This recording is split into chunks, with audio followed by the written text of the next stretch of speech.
Hi friends, welcome to our channel Next Generation Learning. In this video, we are going to learn about adaptation and classification. जैसे कि हमने पिछले video में देखा कि adaptation क्या होता है, उस वीडियो के पार्ट में हमने एक्वेंटिक प्लांट, डेजर्ट प्लांट, इनका adaptation सीखा। वैसे ही आज हम adaptation का सेकेंड पार्ट देखेंगे। इसमें हम forest region, snowy region and ingestion of food in plant adaptation देखेंगे। ओके, हमें इस लेसन में बस इतना ध्यान में रखना है कि किसमें क्या एडेप्टेशन हुआ है। इतना सिंपल है ये टॉपिक, तो कहीं पर मत जाना, वीडियो एंड तक देखना। अगर वीडियो पसंद आया तो लाइक और सब्सक्राइब जरूर करना। So let us start adaptation. इसमें हम adaptation in plant of forest region यानी कि जंगली क्षेत्रों के पौधों में होने वाला बदलाव या फिर एडेप्टेशन, ये सब देखेंगे। इसमें हम a diverse variety of plant, trees, shrubs and herbs are seen in the forest. जैसे कि हमें पता है जंगल में बहुत सारे प्रकार के पौधे, झाड़ियाँ, जड़ी बूटी देखी जाती है। हम भी कभी कभार अपने फैमिली के साथ जब घूमने जाते हैं तो हमें ये सब देखने को मिलता ही है। All the plants compete among thin leaves for sunlight. जंगल के बारे में देखा जाए तो हमें पता है कि जंगलों में बहुत सारे बड़े बड़े पेड़ होते हैं, तो जो बाकी पेड़ या पौधे होते हैं वो धूप यानी सनलाइट के लिए आपस में प्रतिस्पर्धा करते हैं। Tree grow tall to capture sunlight and climber and vines grow with the support of trees. अब जंगलों में बहुत सारे ऐसे भी पौधे या फिर पेड़ होते हैं जिनको सनलाइट मिलती ही नहीं, तो ऐसे सारे पेड़ या पौधे या फिर बेलियां, उन सब में एडेप्टेशन हुआ है। जैसे कि सनलाइट को पाने के लिए पेड़ लंबे होते गए और बेलियां पेड़ों के सहारे ऊंचाई तक गई। ये सारा एडेप्टेशन उन्होंने सनलाइट के लिए किया है। Okay, Climber have adapted by having spring-like tendrils with which they seek support from host tree. कुछ पेड़ या पौधे दूसरे पेड़ों की सहायता से बढ़ते हैं, तो ये सब एडेप्टेशन होता है फॉरेस्ट रीजन प्लांट का। इसमें आपको सिर्फ ये ध्यान में रखना है कि सनलाइट और लॉन्ग एंड हाई ग्रोथ के लिए फॉरेस्ट रीजन प्लांट में एडेप्टेशन हुआ है। Okay, next adaptation in plant of snowy regions. बर्फीले क्षेत्रों के पौधों का बदलाव या फिर अनुकूलन। Conifers like deodar and pine are seen in snowy region.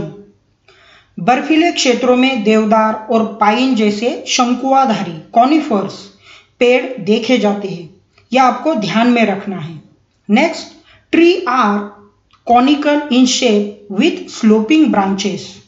बर्फीले जगहों पे ज्यादा बर्फ होने से या फिर गिरने की वजह से पेड़ झुकी हुई शाखाओं के साथ आकार में शंक्वाकार यानी कॉनिकल होती है। Due to heavy snowfall and extreme cold weather such adaptation are seen. भारी बर्फ या बर्फ की वजह से और अत्यधिक ठंड के मौसम के कारण यह बदलाव वहां पर देखा जाता है। Conical shape prevent the accumulation of snow on the tree. ये जो कोनिकल शेप यानी शंक्वाकार आकार पेड़ पर बर्फ के संचय को रोकता है। Thick bark help the tree to withstand the cold. मोटी छाल पेड़ को ठंड का सामना करने के लिए मदद करती है। ये सारा एडेप्टेशन स्नोवी रीजन प्लांट का है।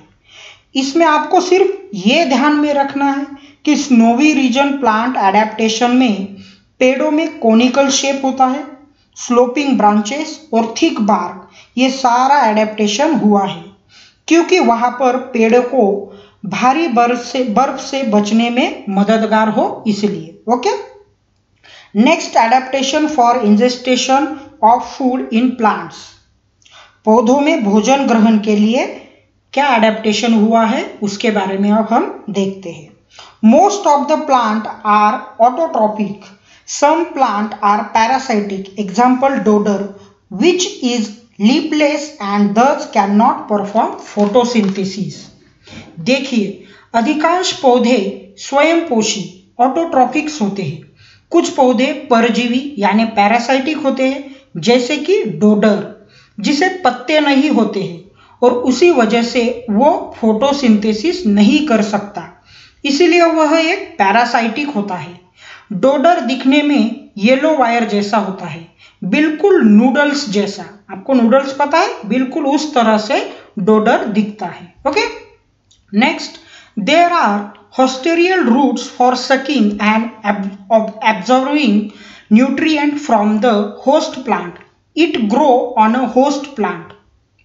दूसरे पौधों से पोषक तत्वों को चूसने के लिए खास किस्म की जड़ें होती है इसमें, डोडर में। Okay, next, fungi can not perform photosynthesis as they lack chlorophyll and they obtain food from starch foodstuffs. Root-like fibers are present in them for absorption of food. Fungi ये भी एक पैरासाइटिक परपोषी है। ये भी प्रकाश संश्लेषण यानी फोटोसिंथेसिस नहीं कर सकते क्योंकि उनमें क्लोरोफिल की कमी होती है। फंगी हमेशा स्टार्च युक्त खाद्य पदार्थ से भोजन प्राप्त करते हैं। भोजन को चूसने के लिए उनमें जड़ों जैसे रेशे मौजूद होते हैं। Next, plant like drosera, Venus flytrap, pitcher plant etcetera consume insect to fulfil their need for nitrogen. The plant in nitrogen deficient are usually insectivorous plant. Such plant have structural adaptation to attract insect and hold them captive.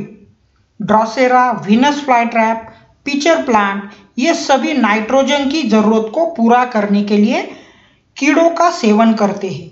Nitrogen की कमी वाले पौधे आमतौर पर कीटक भक्षी होते हैं। ऐसे पौधों में कीटों को आकर्षित करने और उन्हें बंदी बनाने के लिए उनमें ये एडेप्टेशन हुआ है। तो ये सारा एडेप्टेशन हुआ है ingestion of food in plant. Okay, इसमें आपको ध्यान में रखना है, ड्रोसेरा में सकिंग रूट्स होते हैं, फंगी में फाइब्रस रूट होते हैं एब्जॉर्प्शन के लिए, और ड्रोसेरा में अट्रैक्ट टू इंसेक्ट। ये सारा एडेप्टेशन हुआ है। सो आई होप आपको सब समझ में आया होगा। ऐसे और वीडियो देखने के लिए हमारा चैनल सब्सक्राइब करें।